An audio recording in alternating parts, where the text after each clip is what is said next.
বাংলাদেশের 53 বছরের ইতিহাসে আজকে একটি নতুন অধ্যায় রচিত হয়েছে।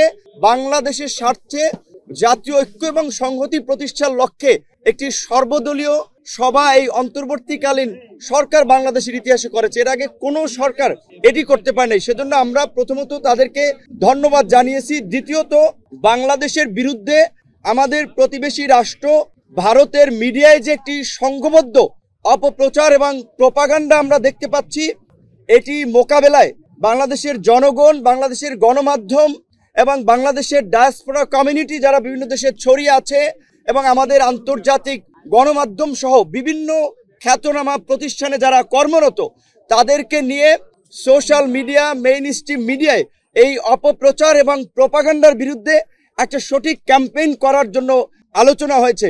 বাংলাদেশের আপনার উপ হাই কমিশনে আগরতলায় এবং কলকাতায় হামলা সহ পতাকায় আগুন দেওয়া এবং ভারতের বিভিন্ন রাজনৈতিক দলের নেতাদের বাংলাদেশ নিয়ে একের পর এক উস্কানিমূলক বক্তব্য, আমরা এটা ভারতের সরকারি অবস্থান কিনা সেটি জানার জন্য আলোচনা হয়েছে এবং সরকার এটি নিয়ে ভারতের সরকারের কাছে ব্যাখ্যা চাবে, সেটিও আলোচনা হয়েছে। যদি ভারত আমাদের সাথে একটা বন্ধুত্বপূর্ণ সম্পর্ক এগিয়ে নিতে চায়, সরকারের পক্ষ থেকে এবং বাংলাদেশের রাজনৈতিক দলগুলোর পক্ষ থেকে সেই অ্যাপ্রোচ হবে। যদি ভারত সে ধরনের অ্যাপ্রোচ না দেখায়, তাহলে আবার বাংলাদেশের এই মুহূর্তে যারা মিত্র, তাদেরকে সাথে নিয়েই বাংলাদেশ তার কর্মকৌশল ঠিক করবে।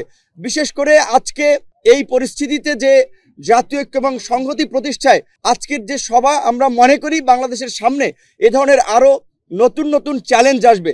সেই জায়গা থেকে গণ অধিকার পরিষদের পক্ষ থেকে একটি প্রস্তাবনা ছিল যে রাজনৈতিক দল সমূহের অংশীজনদেরকে নিয়ে আগামী 2 বছরের জন্য একটা জাতীয় সরকার করা এবং দেশে স্থিতিশীল পরিস্থিতি সৃষ্টি করায় 6 মাসের জন্য সব ধরনের সভা সমাবেশ নিষিদ্ধ করা।